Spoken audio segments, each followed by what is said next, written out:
ele segue esse seguinte rito. O oficial ele deve anotar no livro protocolo, né, que o interessado ele requereu essa suscitação de dúvida. Ele deve certificar no título a prenotação e a suscitação de dúvida, né? No título deve ser anotado isso. E, importante, o oficial ele deve notificar, é o oficial que notifica o interessado, tá? Ele notifica o interessado para que ele elabore as suas razões. Ele notifica já com o procedimento, já com a suscitação, né, elaborada, para que ele se defenda, para que ele dê o seu posicionamento acerca daquela suscitação, tá? Para que ele defenda o seu ponto de vista de por que aquele título deve ser registrado, tá? E embora o oficial notifique, o interessado ele vai protocolar essa resposta dele no juízo, tá? Porque uma vez notificado, imediatamente o oficial já remete e encaminha os autos ao juiz corregedor. Hoje aqui em Santa Catarina esse procedimento ele é feito eletronicamente, tá? Então nós suscitamos a dúvida, notificamos o interessado, digitalizamos e enviamos para a diretoria do foro, tá? E é lá que eventualmente ele vai oferecer a sua manifestação, tá? Precisa do advogado, né? Sim. Na verdade, o que acontece com relação ao procedimento de dúvida? Por ser considerado jurisdição voluntária, não é? Um procedimento de jurisdição voluntária, existem alguns, em determinadas comarcas, que essa suscitação, essa impugnação, a suscitação de dúvida, ela é feita pelo próprio interessado e, em alguns casos, elas têm sido efetivamente julgadas. Por quê? Porque elas são decididas mesmo que não haja impugnação alguma, tá? Pelo interesse público, tá? Então, veja, mesmo que não haja impugnação, não existe um contraditório aí.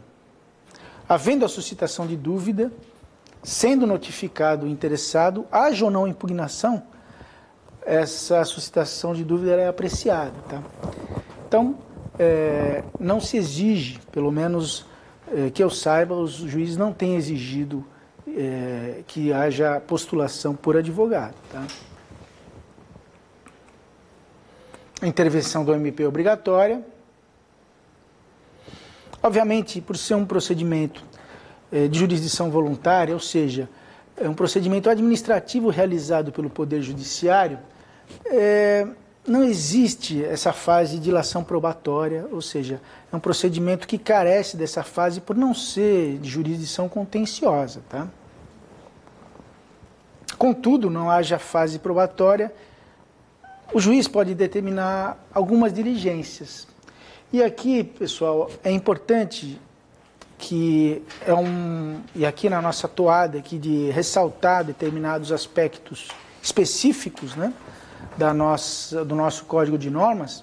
Lá no artigo 418, nós temos uma especificidade, tá? Aliás, no Rio de Janeiro também existe essa possibilidade. Quando está sendo questionado um título, né, um título que foi lavrado, né, em um tabelionato de notas, existe a possibilidade, se o juiz quiser, de ouvir esse tabelião. Né? Por quê? Porque a registrabilidade ou não desse título está sendo questionada, né, e pode ser ouvida a opinião daquele que produziu esse título, que é o tabelião de notas. Tá? Então existe essa possibilidade aqui em Santa Catarina. Tá bem? Está lá no artigo 418 do nosso Código de Normas. É uma faculdade, não uma obrigação, né? Mas é interessante. O juiz terá mais subsídios para decidir essa suscitação de dúvida, tá? Terá o posicionamento daquele próprio autor daquele documento que está sendo questionado, tá? Tudo bem?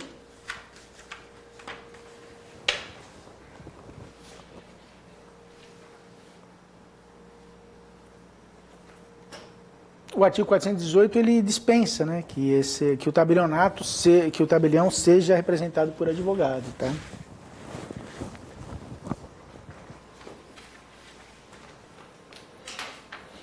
A dúvida é julgada em 15 dias. como os senhores sabem, se ela for julgada procedente, significa que aquela nota de exigências ela é válida, portanto o título não pode ser registrado, a exigência do oficial foi considerada legal e legítima. Em caso de improcedência, aquela exigência é considerada como indevida e o título deve ser registrado. Tá? Lembrando que cabe apelação. Cabe apelação. Aqui em Santa Catarina, se os senhores olharem no nosso Código de Normas, ele vai dizer que ela deve ser encaminhada para o Tribunal de Justiça. Tá? Eu tenho acompanhado a jurisprudência, né?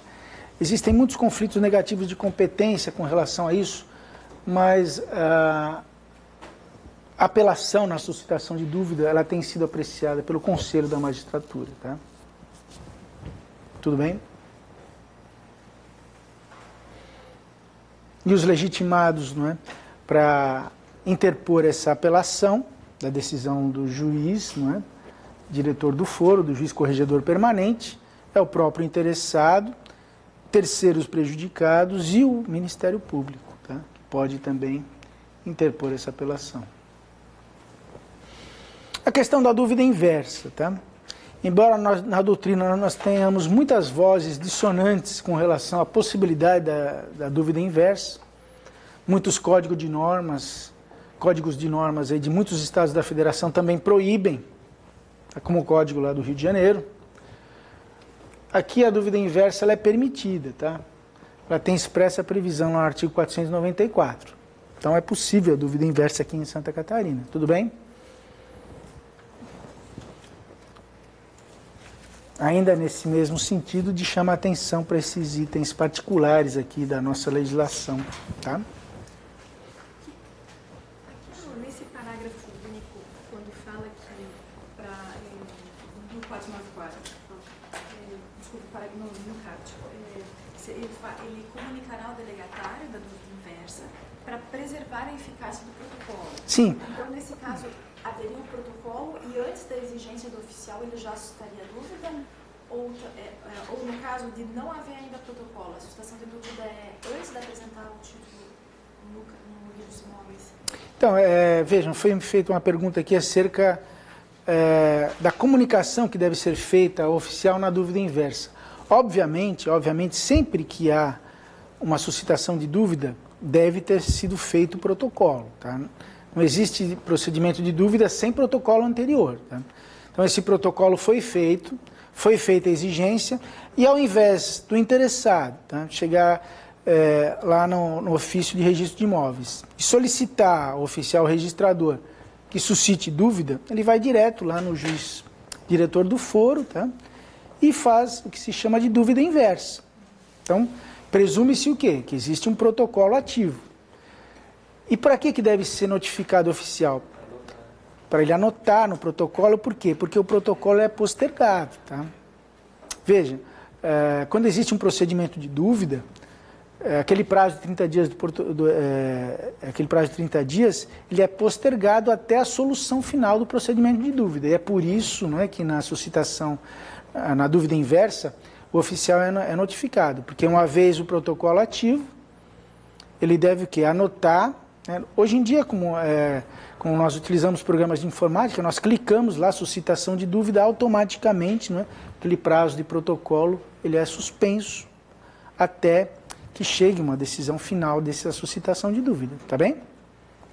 Mas aqui fala que é facultado ao suscitante realizar essa comunicação. Veja, se ele não realizar essa comunicação, não prorroga, tá? Não prorroga. Então, veja, qual que é o efeito da não comunicação do oficial? Obviamente, o oficial não pode realizar um ato do qual ele não é comunicado, tá? Pode ser até que o juiz aprecie ali a suscitação de dúvida inversa dele. Ela não vai ter como efeito o quê? A prorrogação do protocolo, tá? 30 dias cai a prenotação, se não for comunicado. Tudo bem? No registro de imóveis há a possibilidade de ingresso para exame cálculo, né? Sim. O oficial vai fazer o exame, vai fazer as exigências se cabíveis. Pode ser feita suscitação de dúvida dessa nota de exame cálculo? Eu entendo que não, veja. A suscitação de dúvida, foi me perguntado aqui se numa eventual exame cálculo, né, caberia a suscitação de dúvida. Eu entendo que não, por quê? Porque o exame cálculo, o oficial ele apenas está dizendo que será necessário para realizar o registro. Tá? Veja, se não tem protocolo ativo, eu não vejo como o juízo receber esse procedimento de dúvida.